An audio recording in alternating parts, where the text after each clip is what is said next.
here we go. Deck 78.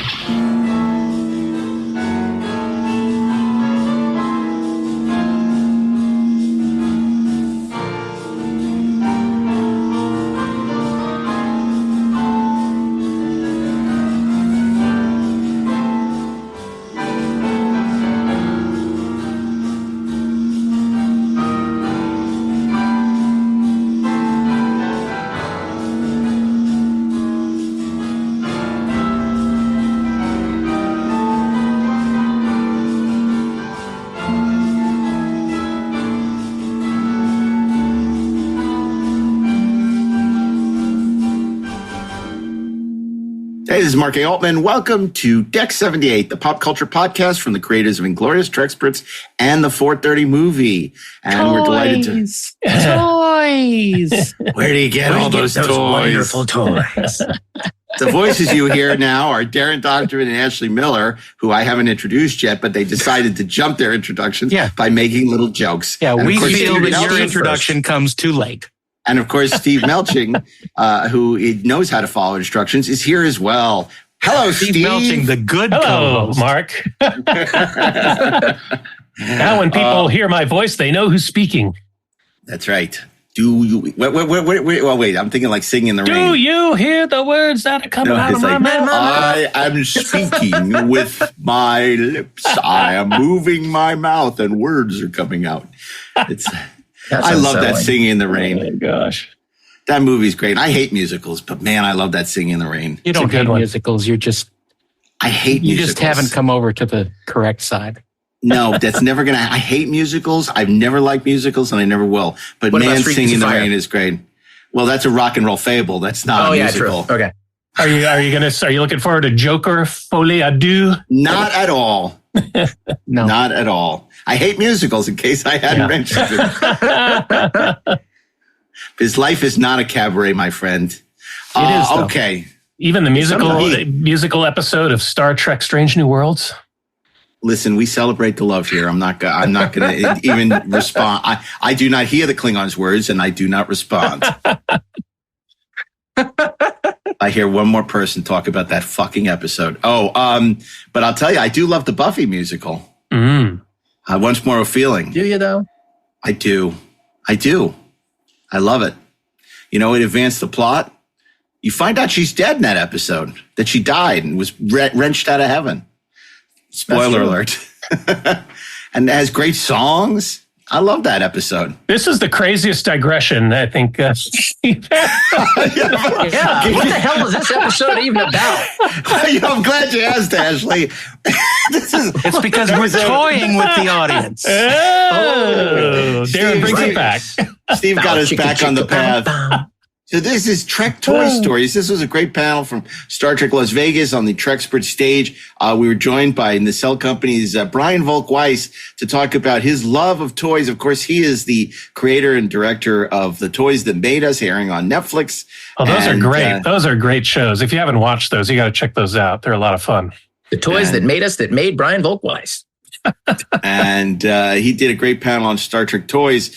I got to ask you, do you guys have a favorite Star Trek toy? Let's go to Mr. Monday, Steve Melching. I know, probably it's funny. Over the summer, I got rid of a metric S-ton of Star Trek toys from the 90s. I bought all those. Oh, from the 90s. All those 90s toys, which were great.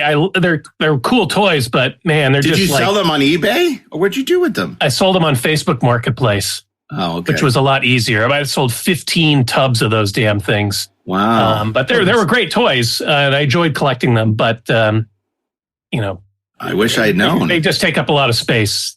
But the toys, my favorite Star Trek toys are the ones I never had. I love those Mego classic Trek toys from the 70s, the Kirk, Spock, and the Bridge Crew. I love those, and I love the dinky die-cast metal Enterprise. I never had that either, but they're great toys. I never had the dinky Enterprise either, but I didn't either.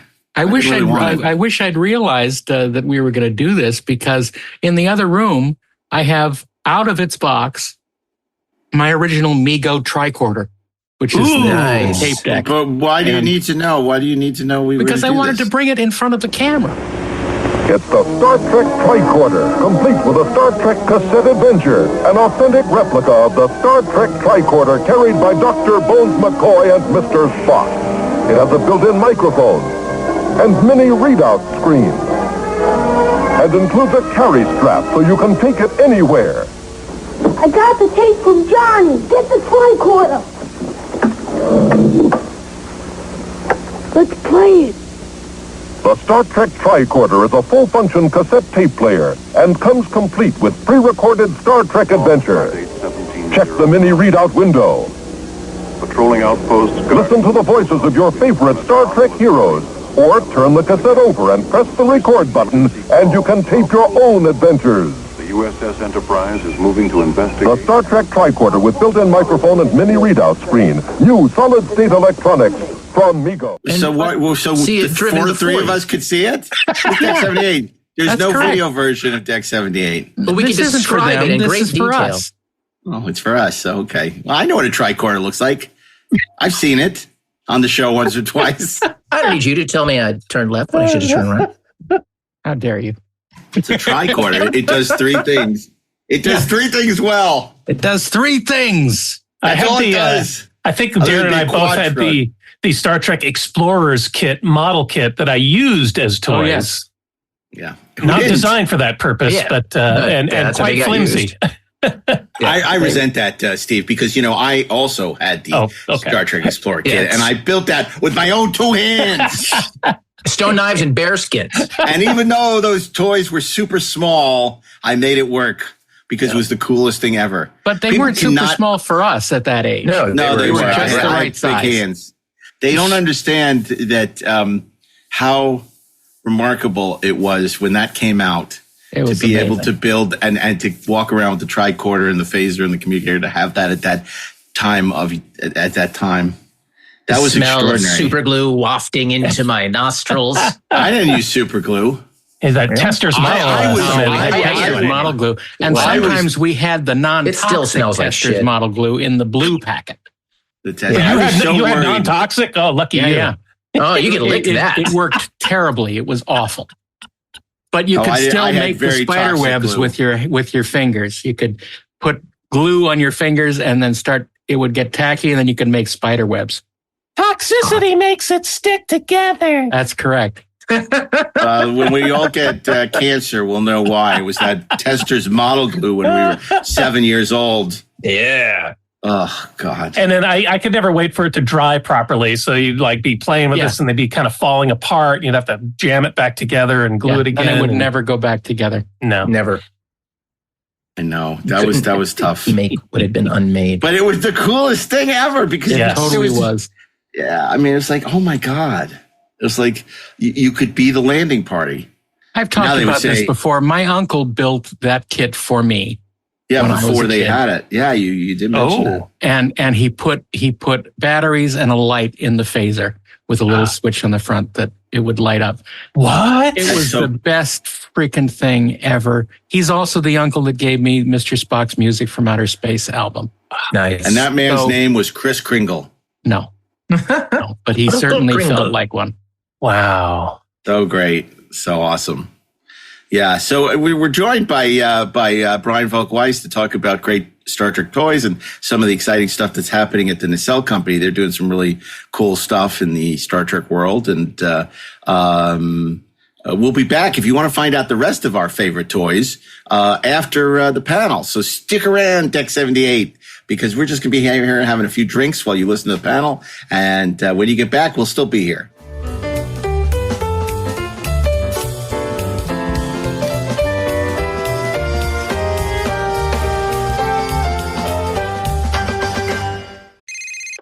Hey, it's me, the Quenchies. I'm that late afternoon craving you just can't shake. Wait, what's that? Welch's Grape Aid? No! Made with real fruit and no added sugar, nothing answers the call of the Quenchies like Grape Aid. Got the Quenchies? Grab a Grape Aid in your juice aisle. This episode is brought to you by National Geographic, presenting its new documentary film, Endurance, Follow the greatest survival story ever told, unpacking the legendary feat of polar explorer Sir Ernest Shackleton, who kept his crew alive for over a year despite losing their ship in frigid pack ice. Over a century later, a team of modern-day explorers set out to find the sunken ship. Endurance, now streaming on Hulu and Disney+. Ryan Reynolds here for, I guess, my 100th Mint commercial. No, don't. I mean, honestly, when I started this, I thought I only have to do like 4 of these. I mean, it's unlimited premium wireless for $15 a month. How are there still people paying 2 or 3 times that much? I'm sorry, I shouldn't be victim blaming here. Give it a try at mintmobile.com/save. Whenever you're ready. $45 upfront payment equivalent to $15 per month. New customers on first 3-month plan only. Taxes and fees extra. Speed slower above 40 gigabytes. See details. The Star Trek Super Phaser 2 target game uses 1 9-volt and 2 penlight batteries, not included. It signals when you hit the target reflector badge. You can hang the target almost anywhere. Flash the phaser. It's a silent beam of light that signals when you score a hit on the target. You missed! I hit it! I hit the target! The Star Trek Super Phaser 2 target game includes phaser and target reflector badge from Mego.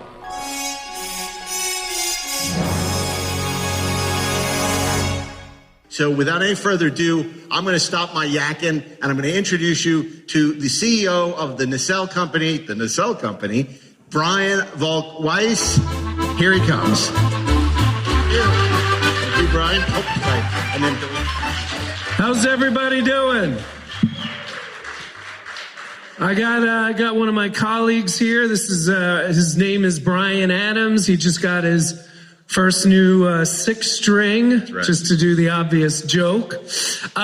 So this is my first time ever being to this event, which is kind of ironic because what Mark said is entirely accurate. I am a very, very, very big Trekkie. So we made. So I've been collecting Star Trek stuff since I was probably about 5. The oldest piece in my entire collection, not just Star Trek, is I have the Erdl Constitution class model. I hand painted the impulse engine, so I still have that. But so I looked at my collection and I was like, what would people find interesting that isn't, when you go on the floor and you see the same kind of thing over and over again. So I did my best to curate this in a good way. So we'll see how I did. By the way, I guess we'll start with this here. This has a laser pointer, which is great. Everybody see that? That is a major spoiler for something that is coming out next month. So, thank you. So yeah, take a look at that. Right around September 8th, we will have an announcement connected to that. That's a little foreshadowing. All right. So these are pictures of my collection, but it says it's not even half of it, which is technically true.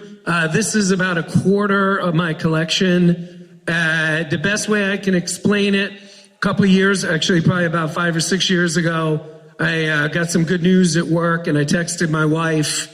I was like, hey, I got some great news. And her reaction to that was, did Eagle Moss go bankrupt? So that should explain everything. So I broke it into these categories. This is the best I could do, but you're going to see this is not perfect. Certain things could have been in multiple categories, so sorry. But we got figures, prototypes, ships, curiosities, and grails. And I'm going to leave as much time as possible for grails, because hopefully if I did my job right, that's going to be some stuff that will theoretically, and not like an episode from season 2, literally blow your mind. All right, so here we are. We're going to start these. For those of you that are not aware, Star Trek back in the day, there was a curse with the toys. Whenever they had a movie that didn't do great, there were toys.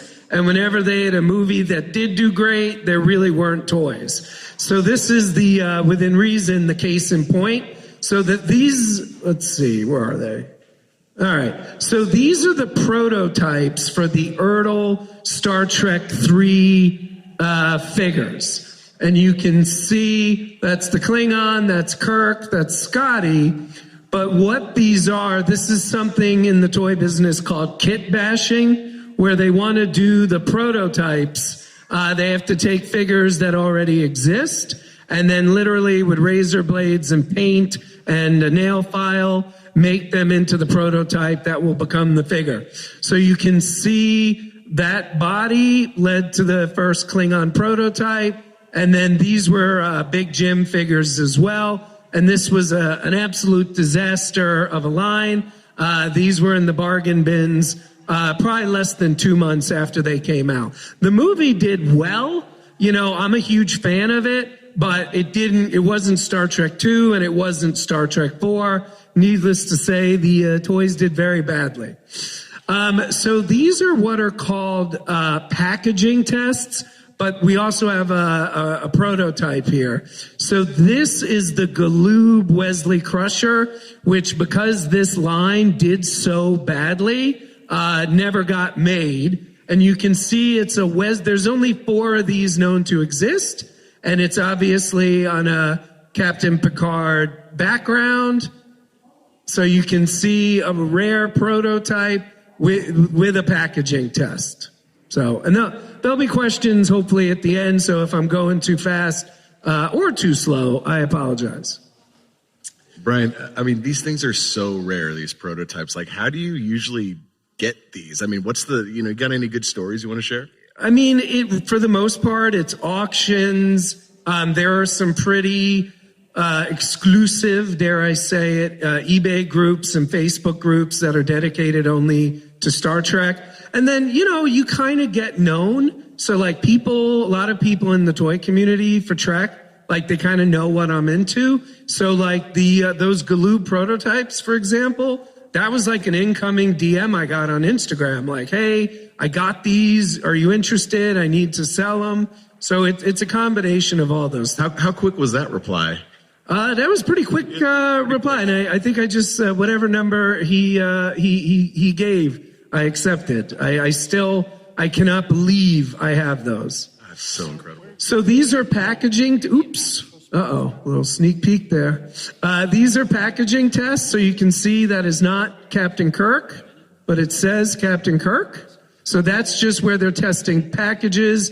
And either that is Scotty on a really, really, really bad day, or it's a package test.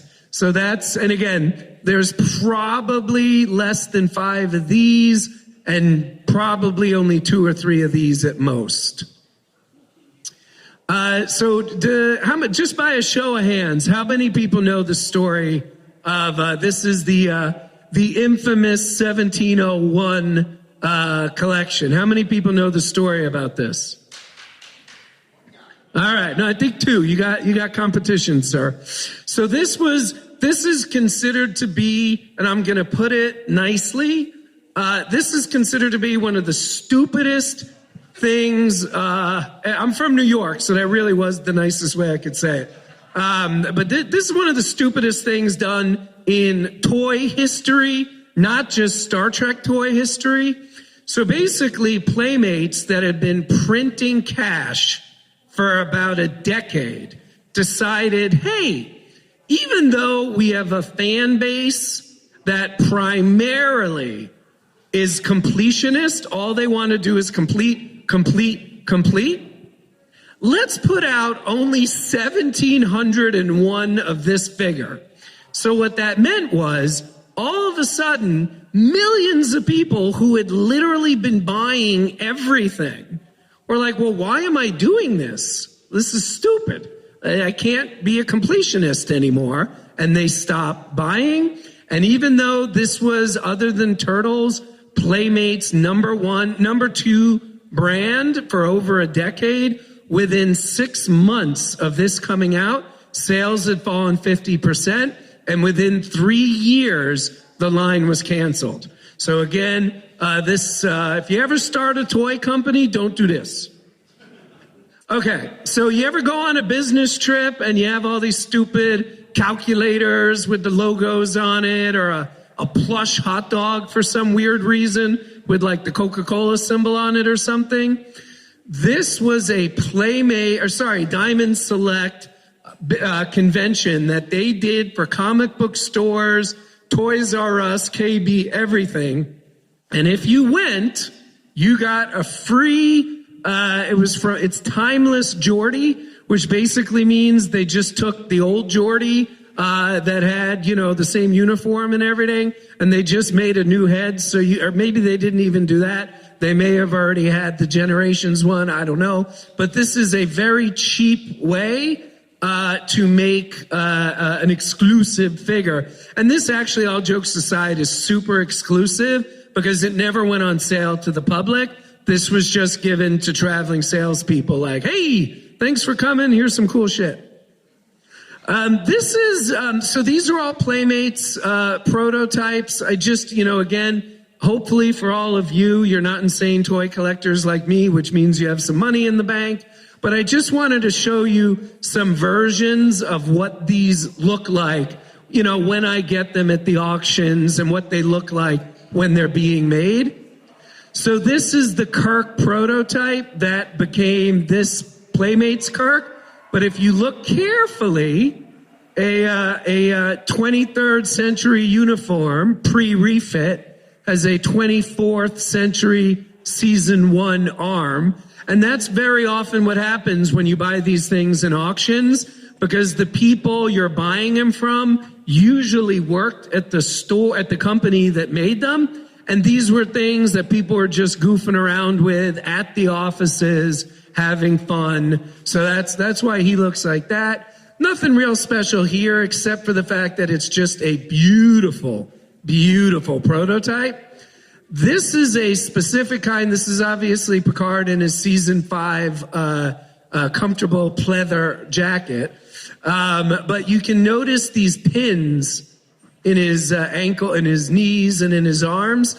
When they're making the toys, what this means is this was the final prototype. This actually came out of the mold or created the mold, and that's what would go on to make all the production figures. And there's very little Voyager prototypes, because by the time Voyager came out, and this is part of the reason Voyager, from a merchandise standpoint, not only did very badly back in the day, there wasn't very much of it, which is why it's so expensive now, because everything was starting to wind down pre-Enterprise, and there's even less of that. So this is a very rare Janeway head. And you can't really tell from this picture, but it's about 4 times the size of that head, because they start them. I realize that's funny, but it wasn't on purpose. They start it like that, and then when they go down to the mold, it gets smaller, because the bigger it is, the more detail they can have when it gets small. See, after this, y'all can start toy companies. See what I'm doing for you? All right. So this was for you young people, you may not know this, there used to be something called VHS. And Paramount put out a VHS collection of Worf episodes.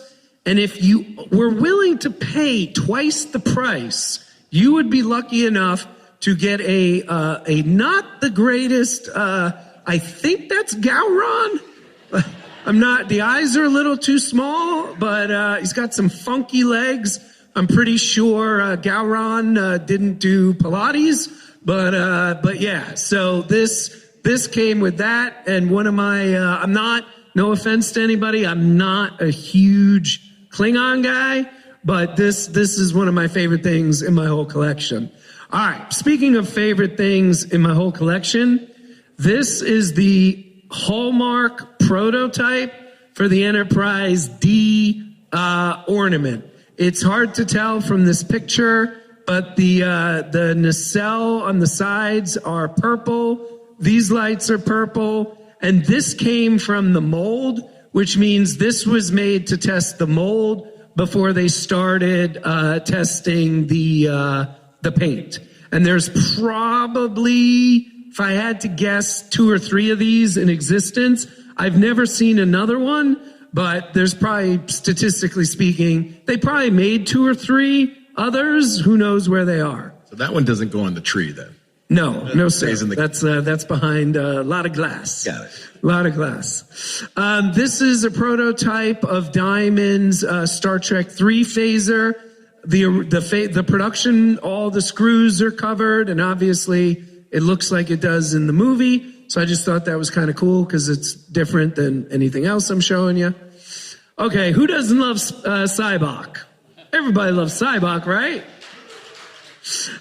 So this was made by Galoob, which again is really funny because if you remember the Star Trek 3 prototypes I showed you, which did really badly and were in the bargain bins less than 2 months later, they missed out on Star Trek 4, which was a huge hit. Actually, it was the #1 film until 2009's film, taking into account inflation. So Galoob got back in the game, only to support an even worse movie that performed even worse.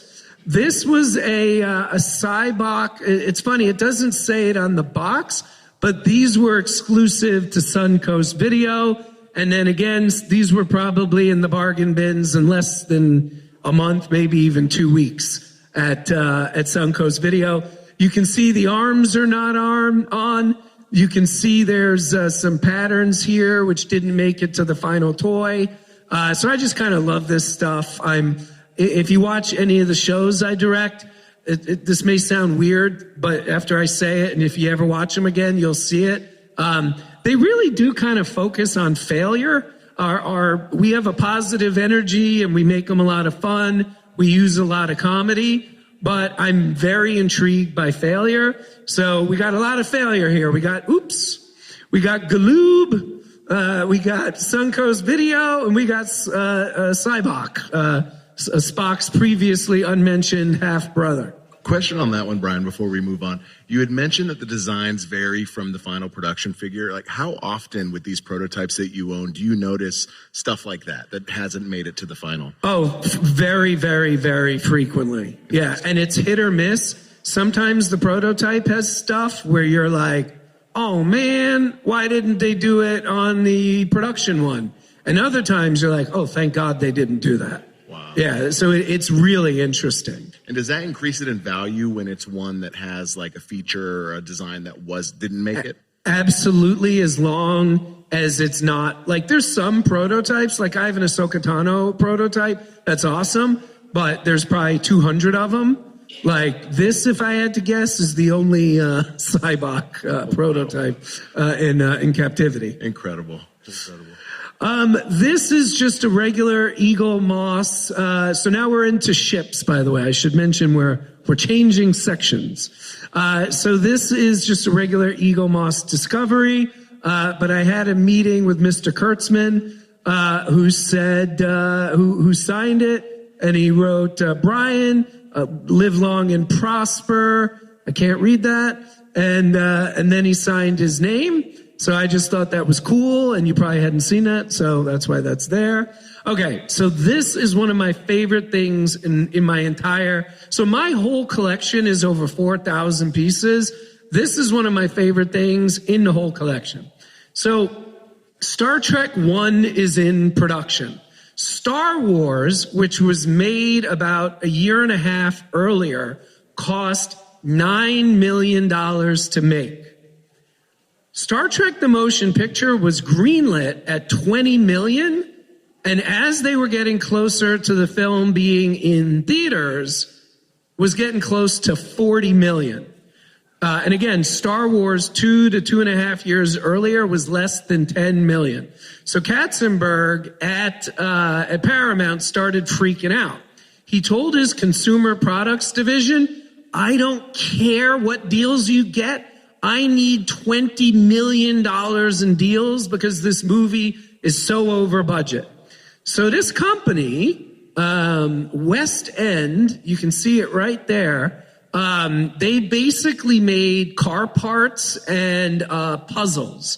But the owner of the company was a huge toy buff, Star Trek buff. So he got word. Paramount will give a license to anybody. So he made an offer. They took the advance. They were like, have fun, do whatever you want. And he made, I blew it up here. This is a modular enterprise. So that's on the engineering hull.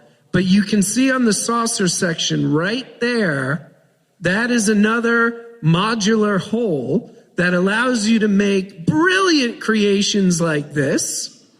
That's interesting, right? And doesn't that look a little familiar, like a certain NCC 1865 maybe? But this was, and that's a picture from the box.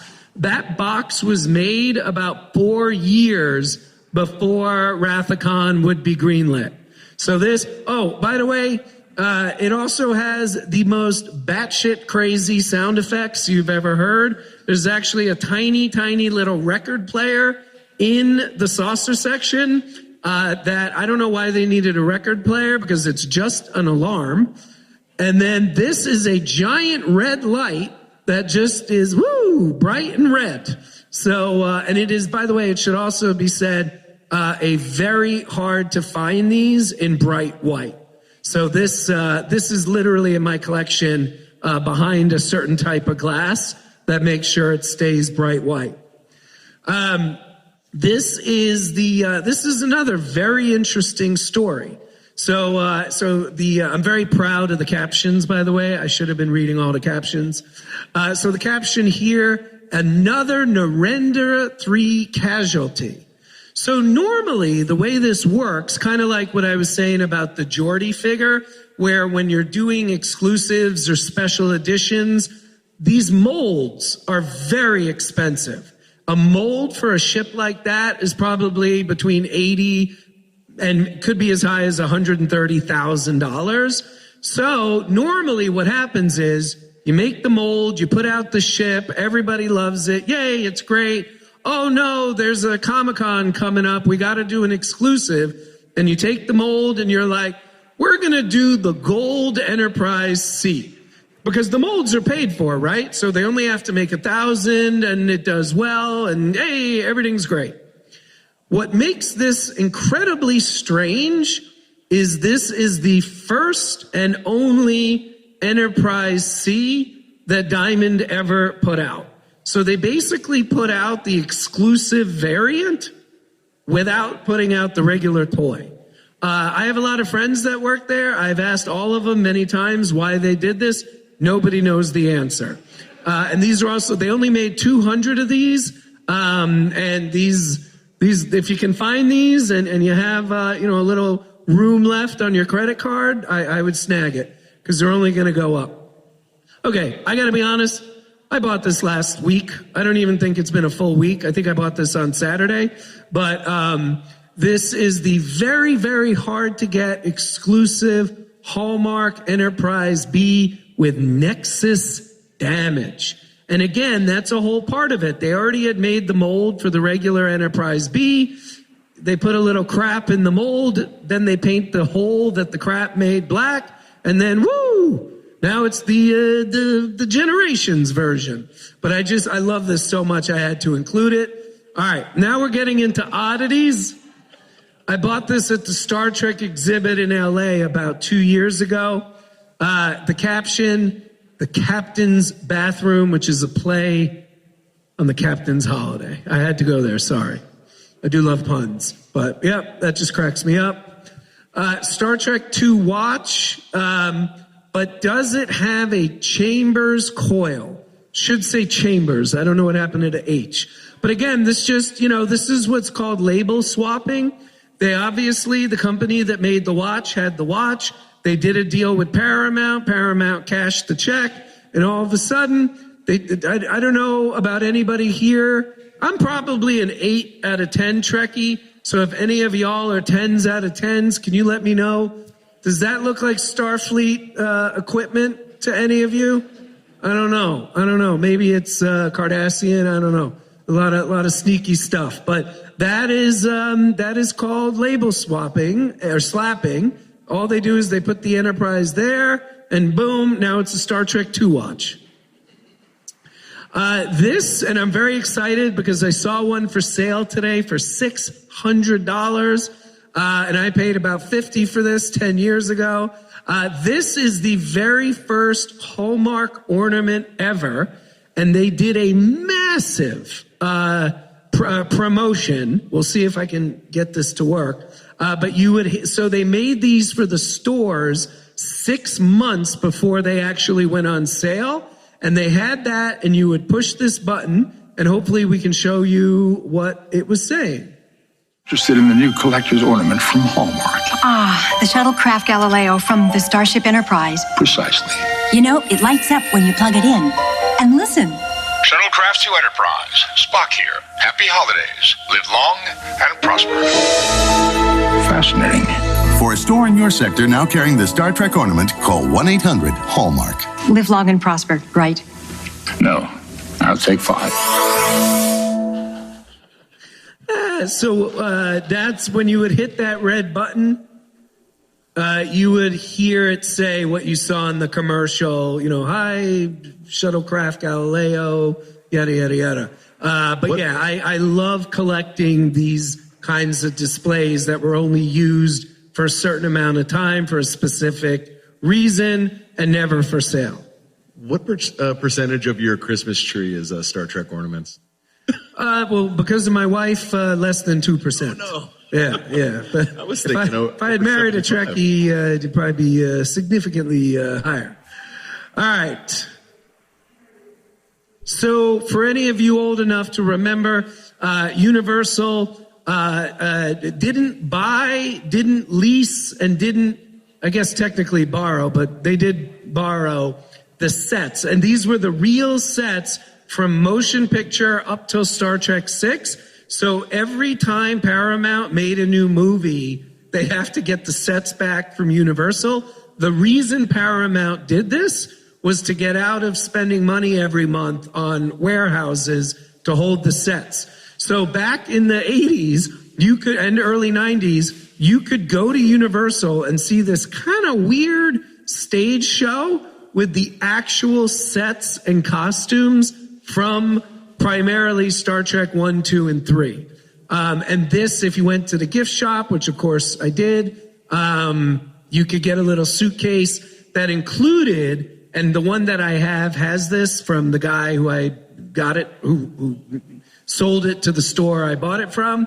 But this, it has you would do a video where like you'd be hanging out with the Klingons trying to blow up the Enterprise, and then they give you a videotape at the end of the day. So the guy, whoever had this before me, if you're in the room, please stand up because I've always wanted to give you a high five. But this case came with his video, and this guy was definitely a 10 out of 10 Trekkie. He was making the actors playing the Klingons clearly uncomfortable. This is another thing. It's probably worth 10 cents. I just love it. It is a Star Trek 4, I guess I should say bobblehead, but it's really a bobble tail. And it comes complete with a naked, well, he's wearing underwear, but with a naked Spock doing the mind meld. Like I said, some of the stuff here is extremely rare.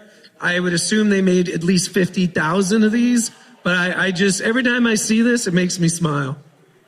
Okay, this is a crazy mask that was only sold in Italy. This here is the best shot we could find, at least, of him in the main scene from Star Trek 1 where they do the briefing. His face, I don't know, there's a lot of blue here that's not here, but these are extremely rare. I mean, extremely rare. So there you go. I also collect business cards, just in case you're like, God, I bet there's something that Brian doesn't collect. The answer is no. I collect everything. So yeah, these are just business cards from obviously, some of the people that made and wrote the best episodes, in my opinion, in the history of Star Trek. So these are pins from right after season 3 was announced and Star Trek was saved. So these are like a real they're from a period in time where it wasn't guaranteed that there would always be Star Trek. I'm sure everybody in this room has, I don't see any kids, has lived through a period where you thought there wouldn't be or possibly wouldn't be any more Star Trek. So this is proof to always remind us that sometimes you had to go the extra mile to make sure there was more Star Trek. As some of you may know, the first orbiter, it was the test that would lead to the Columbia and the Challenger and the rest of our shuttle fleet, was named the Enterprise. And these are coins they handed out at the launch right after it successfully took off. So some coins for you. This is, I know you've heard me say a lot, this is my favorite thing in the collection. And you probably don't think I'm a very trustworthy guy because I've said it 8 out of 9 times. But this I can say is the craziest thing in my collection. So imagine this. This is, I think, the best way to describe it. Imagine you in 2024, familiar with modern video games. You go back to 1978 and you realize, oh, I want to make video games. But the technology's not there. But you say, you know what, I don't care if the technology's there or not. I'm still going to make a video game. That's what this is. This is the craziest thing in the world. We have video. First of all, what you can't tell from the video, you could hear this probably 500 feet away. It is like a million gears, a million pulleys, lights. It is bonkers. And you're literally using this control stick to target and shoot Klingon ships. And I will say this again or differently. There is nothing digital on this. This is 1,000,000,000% physical. And this commercial does not do it justice. Fire's back. Just power on. It's an exact replica of the Star Trek telescreen. Watch out. Here comes the Klingon. Press the trigger on the phaser launcher. Hear the phaser fire. The Klingon ship appears throughout the galaxy. You can hear the phasers launch. You missed. The Klingon fires back. Is this a Star Trek phaser battle? Sure is, Dad. Wanna try it? Okay. Whoever directed this commercial deserves not just a Clio, but an Oscar. Because this thing doesn't work. It's bonkers, and it looked normal here. If you ever can find one of these, this thing is crazy. Also, you also kind of can't tell. It's got to weigh 30, 40 pounds, and it's huge. I mean, huge. By the way, the reason I didn't film mine, I'm too scared to turn it on. A lot of people don't know this. The first ever of what we now call a Happy Meal, the first one ever was Star Trek. It was for Star Trek 1, the motion picture, and it was connected to Katzenberg telling his people, get every deal you can, get every deal you can. And it literally changed fast food history. And yes, I said fast food history. Can we expect a Star Trek Toys feature in the fast food episode of Toys That Made Us? That's a great point Brian makes. For anyone who likes the Toys That Made Us, we announced last week in San Diego, 2 more seasons have been greenlit, and we are doing a fast food toys episode. Woo! This is the jewelry from Star Trek, the motion picture. Again, Katzenberg, get the deals. I don't care what they are. What makes this special to me is the backing is what was on, when you go to the cashier at Macy's in 1979, this is the thing that held everything up. So the pins and stuff, there's billions of these. This, not too many of those. And it was made also by an Italian company called Aviva. Sometimes I just get random stuff I like to brag about. This is a unopened, so I could have $1 billion waiting for me and I'll never know. These are lottery tickets in an unopened box. All right, now we're starting to get into the crazy cool, grails and whatnot. So this is a film canister. Brian asked me before, where do I get stuff? This is from an auction.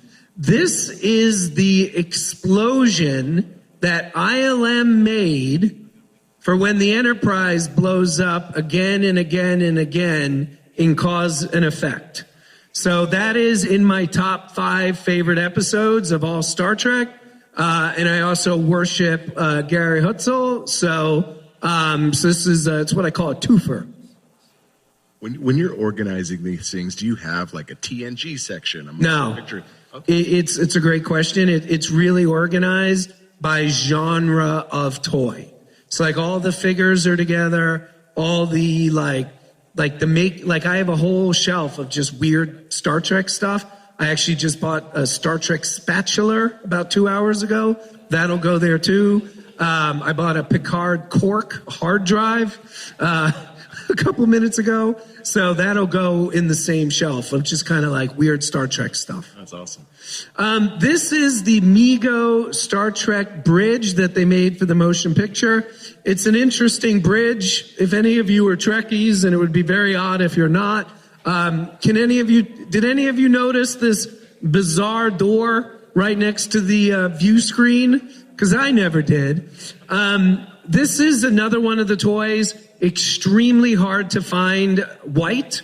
Mego used a really crappy plastic that not only hates sunlight, but also hates incandescent bulbs and anything more than like a lightning bug. So most of these are like the color of like dirty teeth.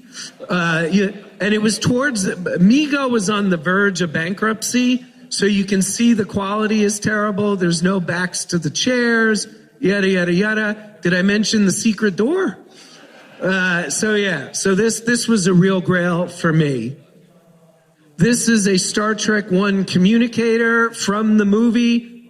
That's the one you're looking at right there. So again, to Brian's questions, this came from an auction. All right. How many of those props do they typically make for a movie? Oh, for that movie, probably hundreds. Oh, wow. But the fact that it was screen matched to the one Shatner uses, that's what makes it super duper special. Wow. So this is the title here. Can anybody guess what this is? Who said that? How you know that? Nobody knows that. This is the physical effect that ILM used and then was transferred to Paramount. I got this at the same auction that I got the film canister, because when Gary Hutzel died, his wife did an auction for his stuff. This did the transporter effect for all 7 seasons of Next Gen and the pilot of Deep Space Nine. So there was and the way it worked, they filled it with a gelatinous clear liquid, put little sparkles in it, spun it around, filmed it from the side, and then comped it into the mat for whoever or whatever was beaming up and down. So this touched, 187 episodes of Next Gen and 1 episode of Deep Space Nine. That's before they went to digital for the transporter effect. This is literally the thing after this used to be my favorite thing. This beat it. These are the actual Enterprise C nacelles from my personal favorite episode of all Star Trek, yesterday's Enterprise. You'll notice the Bussard collectors are missing, which is, it sucks, but you can see inside all the wires and how that all worked. Fun fact, you might say, hey, Brian, how come you have the nacelles? Where's the star drive? Where's the saucer? Normally I'd ask you to guess, but that lady back there is too good. So I'm just going to tell you. Well, all right. Can anybody guess why these were separated from the ship? Not the nacelles, that's a clue. They reused the star drive. That's another clue. Can you guess why?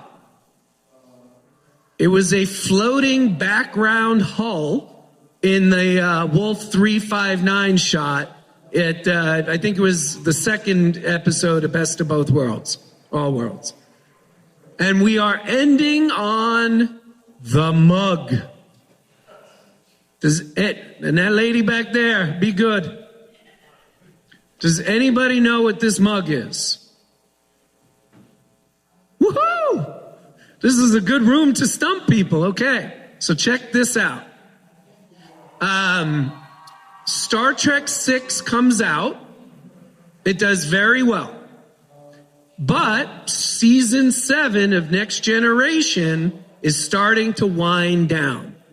Paramount cannot decide, should we do one more Kirk and Spock movie, or should we start doing the Next Generation films? Obviously, the guy in charge of the Kirk and Spock movies, guy named, it wasn't Harv Bennett. It was, what's his name? What's the guy's name? I'm having a brain fart.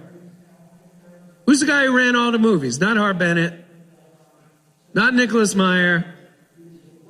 The guy who ran all the movies. Say it again? No. Well, you know what? We'll go with Bennett. Yeah. It was Harv Bennett. What am I talking about? It was Harv Bennett. So Harv Bennett obviously wants to do one more Kirk and Spock movie. He convenes a meeting with the Paramount brass, including Katzenberg and everybody, to convince them to do one more Kirk and Spock movie. He made 20 mugs as giveaways to the people in that movie, because it's always a good way to get what you want by giving little gifts. And if you look carefully, obviously it says Star Trek 7 now, and he put the copyright, which is funny because he didn't have to do that, because this was not an official product. I am only aware of one other of these that exists. It's rumored he made towels too. I have never even seen a picture of the towels. That's a lot of gifts for one meeting, by the way. If you're ever doing a meeting like that, you don't need 2 gifts. You can get away with 1 gift. But the craziest part of this story to me is, I didn't get this at a crazy auction or on eBay or anything. This was at a thrift shop in Burbank, and I got it for $8. So I believe that is the last slide. Yep. But that is the pride and joy of my collection. And just as a reminder, about 5 weeks from now, remember, you are the first people in the world to see this. And in about 5 weeks, you will know what that is. How about that? I'm ending on a cliffhanger. And I was inspired by Best of Both Worlds Part... I was inspired by Chain of Command Part 1. Aha. All right. Any questions? Yes, sir. So I can answer some stuff and I can't. I'll start with what I can't answer so we end on a high note. Oh, sorry. Great. The question was, how come Todd McFarlane stood here and said, I'm doing all these things, and then he only did 2 of 9 of those things? That was the question, right? I'm paraphrasing, but that was the question. I do know why, but I can't say because I'm friends with Todd and we're doing stuff with him right now, and he would not want me to say because it was said in confidence. Prototypes were made. It did not go into production. So there is not a warehouse full of them. And, again, as these slides show you, there are many things that don't actually get produced. But that is a good story. If Todd's ever back, which I doubt, but if he does ever come back to a Star Trek event, ask him, and maybe enough time has gone by, he might tell you. But you can rest assured there is not a lot in warehouses. Yes, sir. I mean, I would recommend you do what I did, which is just start buying, to answer your question, I would buy the stuff that you like. One thing I do want to say, and I'm glad you asked this question because I would have forgotten to say this otherwise. I have not bought a single thing in my collection, not one piece of over 4,000, not one did I buy for the money or what I think it'll be worth. I only buy stuff that when I look at it, let alone hold it, and to be honest with you, once I buy it, I hold it, it goes on the shelf, and unless I'm moving to another house, I really don't touch it again. I buy stuff to give me joy. Like that Make It soap. That was like $4. It gives me joy. There's certain things here that was thousands and thousands of dollars. That Make It soap, I get equal joy from both things. It really, as cliched as this may sound, it's not about the money. So I would just buy what gives you joy. Whatever Trek you're into, that's your specialty, start there, start small, pay attention, go on the Facebook groups, and you'll start to be able to connect the dots. Thank you. Yes. My question is, I saw you mentioned the business cards as part of your collection. Do you have a G-Pop business card? I do. But all jokes aside, am I in trouble? Not yet. I don't know where the time went. All jokes aside, so you might say to yourself, well, if you had Roddenberry, why were you showing, Jerry? Why? And the reason is, Roddenberry had a lot of business cards that he gave out for about 4 decades. So a lot of people have them. They're not that rare. They're overpriced because of who he is, not because of how many there are. These are worth less than a Roddenberry card, but are much, much, much harder to find. And also, not that it's a competition, but I have Lincoln Enterprises Roddenberry cards, I have Motion Picture Roddenberry cards, and I have Next Gen Roddenberry cards. And part of the reason I did that is because the Lincoln Enterprises card looks like anybody's business card. The Motion Picture has my favorite Enterprise logo on it. It has the Constitution refit. And the Next Gen one has the Galaxy class. So those are my 2 favorite Enterprise classes. And I just love that it's the creator of it. And I believe it's over. But that's why I have those. I would only have one if it wasn't for that. I feel like you're rubbing it in a little bit. You noticed. All right. I'm told I got to get off the stage. Thank you so much for being here. Thank you. And have a great con. Rough ahead and you're miles and miles from your nice.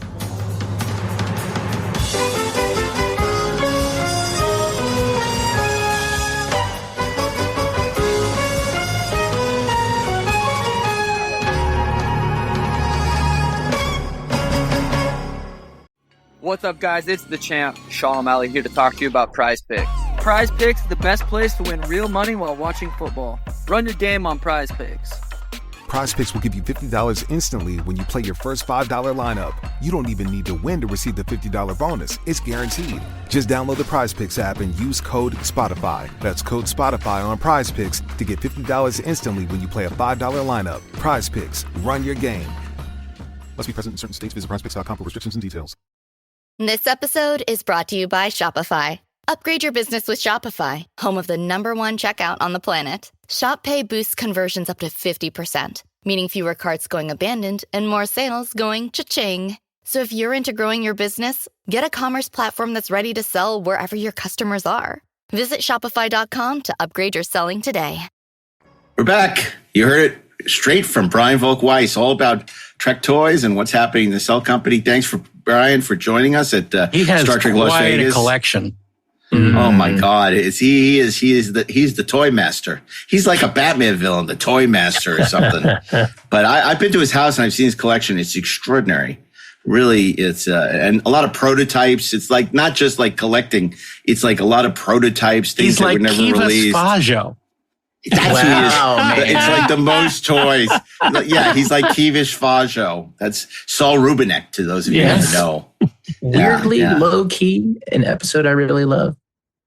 You really love? Yeah. I don't think The we most should, toys? Yeah. You know, it might be time to do our underrated or our own guilty pleasures, because that would be a good pick for you. Yeah. To say, yeah.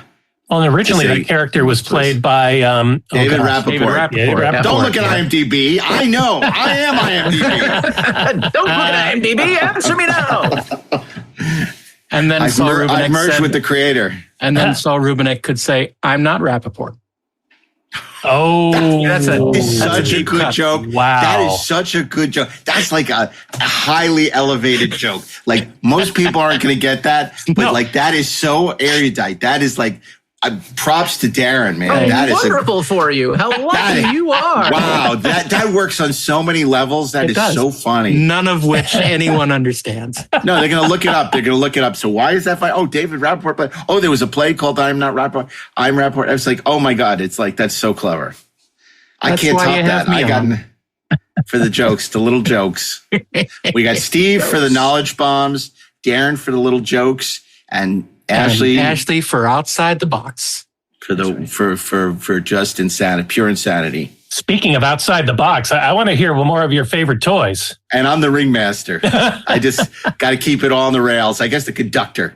Just keep the train from derailing. So Ashley, what's your favorite Star Trek toy? Currently, it's the Playmobil original USS Enterprise. And primarily it's my favorite because, we haven't finished it yet, but I've been building it bit by bit with Locke, who I mentioned in another episode, wants to grow up and become Deadpool. So it's, there's something about sharing the moment of putting the thing together with the kid. That's pretty great. Bit by bit, year after bloody year. Yeah. So I think if you're in England, you have to pronounce it Playmobile. Playmobile. There's one of those little jokes. Yeah, Lego. That's a good one. Extremely little. Playmobile. Steve's the sniper over the hill. For me. It's like the Russian sniper. Of course, I'm talking about the good Russian snipers during World War II, not the bad Russian snipers. The ones that killed Nazis. Yeah. The ones that killed Nazis, not Ukrainians. Well, probably a lot of them killed a bunch of Ukrainians during World War II, too. But that's a completely different story. Yeah, I'm talking. That was by accident. That's true. Well, that's when the Ukrainians were the bad guys and the Russians were kind of the good guys. No, not really. No, Stalin was the bad guy, but the Russians that did good things during World War II. We can't completely just dismiss them. They had sieges and such. As soon as Hitler screwed them over, they changed sides. Exactly. I just had this conversation with Isaac. Yeah, with the non-aggression pact. It's like, yeah, thanks a lot. And it's like, oh, man. And I said, and you're about to get to into the pale moonlight. Just you wait. We're talking about. I said, you'll see. Just you wait. You Altman, you can live with it. You can live with it. Oh my God. It's so funny. Just when he thinks Deep Space Nine can't get any better, it's going to get better. It's amazing. Yeah. God, he loves that show so much. And it's just like nipping at the heels of TOS for him. It's like, I could tell he almost likes it more, but he's like, he won't say it, but he's like, it's like almost as good as the original series. I'm like, I know. But I said it's not, but it's almost as good. It's nice to like things though. Yeah. So anyway. Oh, my favorite toy. I don't know. Yeah. You don't know. That's not an answer. I love those new X06 toys. I mean, but it's like the kitschy stuff. It's like, I love the stupid communications console when I was a kid. Yeah. Let's contact Steve. Check. It's the Star Trek Command Communications Console for use with a Star Trek communicator sold separately. Each uses one 9-volt battery, not included. The Command Communications Console has a multicolor phaser light screen. You can broadcast up to 1,300 feet, and there's a Morse code key that you can buzz out loud or broadcast to the communicators. The Star Trek Command Communications Console. Communicators sold separately in pairs. From Mego. Even though there was nothing like it in the show, but I like, have everybody had their walkie-talkies and I'd be, Did you know anyone who had the Star Trekulator? No. The Star I Trek don't know calculator? anybody who had the Star Trekulator. I had the walkie-talkies, but I didn't have the Star Trekulator. I didn't even know about the Trekulator until many years later. I if didn't a know friend it of mine existed. had that, I would have felt so sorry for them. You're a nerd. Yeah, probably. I think because by the time the Trekulator came out, it was a little later on. Yeah, that was probably like 1977 or so. But it was a very important part of after. Trekication. Because I remember I got my first Texas Instruments calculator, and that was like this amazing Texas Instruments calculator. Oh my God. Yeah. It was the first way of getting them to encourage STEM training. I was going to say, could it do trigonometry? Okay, I have an answer on my favorite Star Trek toy. Okay. You're going to laugh. It's the Star Trek helmet with the siren on it, right? No. It's Mission to Gamma 3. It was the there Vol. you go. Yes. I You're consistent. I love that thing. I love that thing. Even though it wasn't the Apple, but it was totally made it acceptable to kill security guards. Lilliputians were friendly. Yeah. I mean, but I loved. You had the hand that would come out and grab. Yeah. It gave you hours and hours and hours of playability. I mean, it was really hours. Minutes. Hours could seem like days. No, because if you had your Mego Star Trek action figures, it was freaking great. You could do the whole Apple. All you needed was and then the Dukes of Hazzard could drop by, and the Planet of the Apes could drop by. Oh yeah, because you have your treehouse right here, your Planet Apes treehouse, and your Gamma 3 over here in the bridge. And have Anson Williams drop by and direct the episode. That's right. Mork and the Sweat Hogs. Oh my gosh! I didn't have Mork. I was never a Mork and Mindy fan, to be honest. I never liked that. The Sweat Hogs were actually a different company. They weren't Mego. Who did Welcome Back Mattel. Kotter toys? Oh, really? Look at that. Maybe you should be doing the toys that made us. Well, maybe I should, but I don't want to. See, I want Gabe Kaplan from Battle of the Network Stars. I don't want him as Kotter. Oh my God, that's hilarious. So you can have him and Robert fight Conrad. Shatner? No, fight Robert Conrad. Come on. Yeah. That'd be a tough fight, natural man. enemy. Gabe Kaplan, he was a scrapper. He was on Battle of the Network Stars. He was. He took no shit. He looked like a nerd, but man, that guy could run. He could swim. And he could get in the face of Robert Conrad. He was an inspiration to all us geeks. and he beat the crap out of Mr. Woodman. And then he could beat you at poker. Yes, that's right. Hey, he told great jokes. See, he was see, that's the thing. We all want to think that Captain Kirk and Shatner was our inspiration, our North Star growing up, but it was really Dick Kaplan as Mr. Kotter. Oh, Mr. Kotter. No, we're not talking about hairstyles, Mark. No, that was Horseshack. That was a Horseshack. That's a horse something. Yeah. Hello. I had Gabe Kaplan's hair. I had Gabe Kaplan's hair. R.I.P. Okay. Anyway, how do we get off track? This was Trek Toy Stories. Big shout out to the great BRIAN VOLK-WEISS for joining us at Star Trek Las Vegas. You can watch his shows on Netflix, of course, and on Vice, Icons Unearthed, and check him out on social as well at Nacelle Company and BRIAN VOLK-WEISS for the latest from the Nacelle Company. So thank you to Brian. Thank you to you for joining us on another episode of Deck 78. You can be assured of not missing an episode and getting it as soon, right when it's fresh out of the oven, by subscribing at TrekspertsPlus.com, or you can go to the 430 movie feed and subscribe via Apple Podcasts as well. However you get your Deck 78, you're going to be assured of goodness every other week as we bring you the Deck 78s. So on behalf of Steve Melching, Ashley Edward Miller, Darren Docterman, and myself, Mark A. Altman, fire the rockets.